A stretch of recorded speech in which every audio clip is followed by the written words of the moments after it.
Welcome to Shorty SuperCoach and welcome to another player profile. We're going to take a look at the great man, the returning cat, Gary Ablett. Now, this fella has created a bit of a discussion. I think most people would have thought when he came to Geelong that he's just going to be a permanent forward and that'll hurt his scoring and that sort of thing. But I don't think that's going to be the case. Ever since there was that article and a bit of talk about Gary playing plenty of midfield time, all of a sudden we've been like, gee whiz, should we be picking the great man? You know, a fresh environment, he'll be rejuvenated as a man, you know, mentally fresh, back where he wants to be.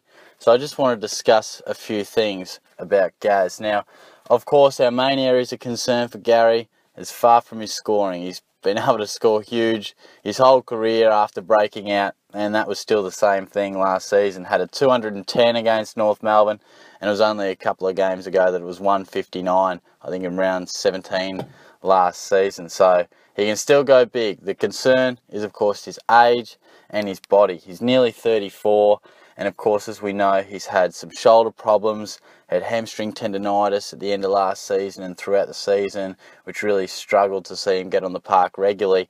And that has been the case for a number of years. You know, once so durable, we've now absolutely got to consider Gaz as a bloke who just is not going to be that durable over the journey, because it's not just a season, it's not just two, it's about 4 seasons in a row. So $631,000 we've got to pay for him. So he's not coming cheap, and nor should he. When a man's capable of scoring a double ton, then you're certainly going to have to pay up. But let's have a look at a few averages. Now, we all know the enormous numbers he produced at his prime in Geelong, but I want to just go from 2013. Now, that was the last season he really had a good run at it with his body. Averaged 128.9 from 21 games. And then if we work our way through the seasons until last year, 136.7, 15 games, 115.5, 6 games in 2015, and he's played 14 games in the last 2 home and away seasons for averages of 114 and 114.8. So clearly a couple of injury-affected games in there, no doubt about that, but I really am interested in the last 3 seasons. I think when we talk about Gary Ablett, we immediately go, this bloke can average 130. He's the best scorer of all time. Let's get him in. That's what our default setting is for Gary, but no longer is the case. I know you can mount a great case that he's the greatest player of all time and we love to pick him, but we've got to look at the last 3 seasons and just take it at that. And if you look at that, the bloke's played 34 games and he's averaging 114 to 115. Now, that's very good stuff, but it's a long way from his career best, and we're not going to see that again because he's an old fella now. But I think that's what we've got to think of when we talk Gary Ablett. He's not your 125 guy. That's Dustin Martin, that's Dangerfield, that's potentially Fife now. That's the new breed.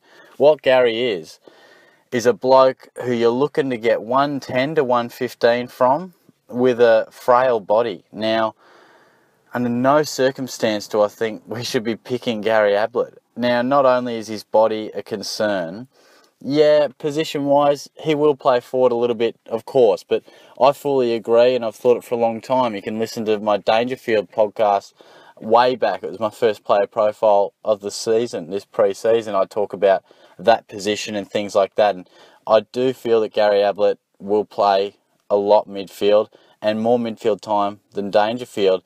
Reason being, it's quite simple when I look at it. You know, I'm a Geelong man, so I watch him pretty close. I mean, I think Dangerfield is a better forward than Ablett. I think he's better overhead, and I think he's a bit more explosive at the moment. And just the way the game is at the moment, I think if Gary Ablett went to the forward line 6 or 7 years ago and could get a stack of one-on-one opportunities, I think he would have been a superstar. But at the moment, one-on-one, Ablett's going to tear you apart. But I'm not sure he's got the ability to get as many crumbing opportunities in these flooded forward lines or take as many pack marks. So I'm not so sure he'll be a good forward, but I'm not sure he'll be as dominant in this current state of the game.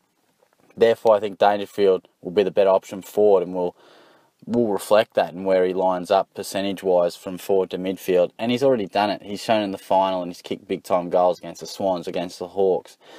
And second to that, Ablett is probably a more damaging midfield for what we need in our side. We need a good ball user out of that midfield, because all we really have is Mitch Duncan in terms of absolute class. And Menengola, I should say, but he plays a fair bit forward as well.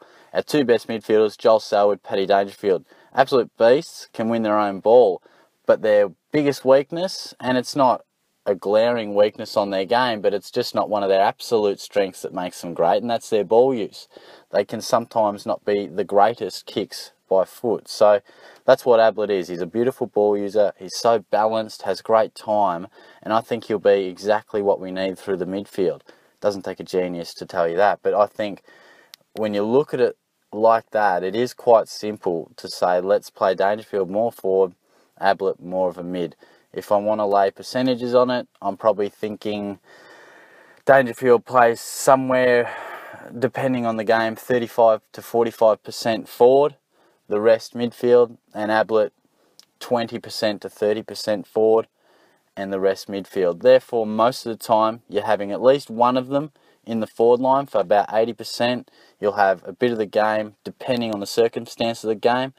You'll have both of them in the midfield or both of them in the forward line at certain stages, but there'll always be one 70 to 80% of the time. So I think that'll be about where it all lands, in my humble opinion. So where does that leave Ablett with his terms of SuperCoach? Well, that side of things does help, because a lot of people would have been concerned about the fact that, or maybe we'll really see his numbers drop off because he's going to be playing forward.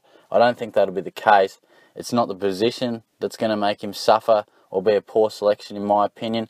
It's all that other risk. I think when we talk about other players and premiums in general, you really do want some durability. And if you're not getting durability, then you need to sacrifice that to get some real reward with points. I think sometimes when you've got player X who can average 94 and he's very durable, that's a nice safe option.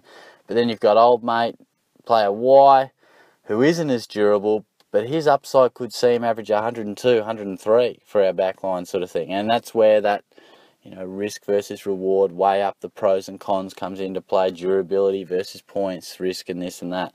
I think Gary has to be a massive concern, if not impossible, for him to play every game. I think Geelong will look to manage him, even if he's not injured, and I could see him certainly not travelling to WA in those sort of areas as often as he once has. Of course, it'll depend how his body goes, but he is getting very old, is Gary.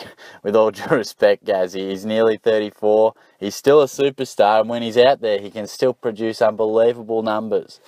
But when push comes to shove, and the bottom line, in my opinion, about this is he's a guy that we're paying top dollar for, $630K. So there's no discounts there, there's no bargains there.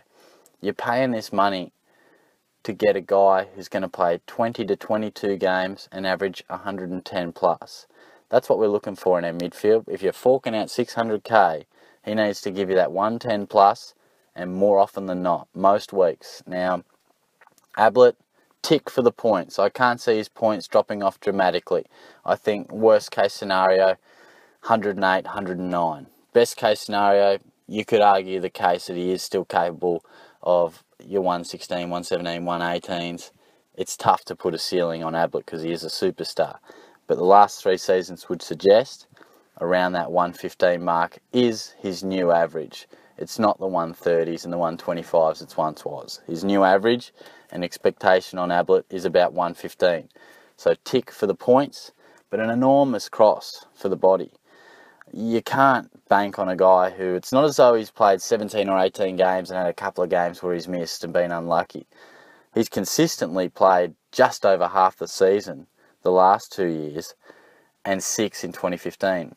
Okay, maybe he didn't really want to play some games late last season. We'll never quite know, will we, for Gold Coast? But I would have to suggest that that number of games played each season is not going up. And I think Geelong will be sitting down and saying, look, Gary, we've got you to win a flag, mate. That's where we're at. We're in the window. We want you to play 16 to 18 games because we want you to be fresh come finals time. We don't want you to be battered and bruised after playing 21 brilliant games. You've nearly won the Brownlow. You're in fine form. But come the qualifying final, you're buggered and not at your best. So they will manage Ablett like they will, and most clubs do with some of their ageing superstars. But Gary, in particular, with his injury history, the body, the age, everything like that, they're certainly going to manage him. So enormous risk when you compare it to some guys that we can pay a similar price to in that 600k area. There's a lot of options, so it's a big no for me. I think some people will be looking at the amazing opportunity to get Ablett as a point of difference, which has been rare over the journey, but I think there's a reason for that. I think it's just a massive, massive risk when you could just pay slightly more or slightly less for a guy who's perhaps the next generation, if you're a fan of Matt Crouch, or if you want to go back to Fife, or you want to take a look at Zach Merritt or something like that. There are a lot of options. Of course there is. We're talking the top end of spending around the 630 mark. You're not going to be scarce for options. So I just don't think we can pay that sort of amount of money for a guy who, yeah, he's going to score big, but I could not see him playing any more than 16 games. I mean, if he gets flying, you might see 18, but I could just about guarantee there'll be 4 to 5 games that Geelong just says, look, Gary, just chill out, mate. Just sit on the couch and have a watch of us this afternoon while we're at Subiaco. I couldn't see it happening, but and another quick reason too. I mean, Ablett has been one over the journey to probably not play through a bit of injury or a bit of soreness. It doesn't take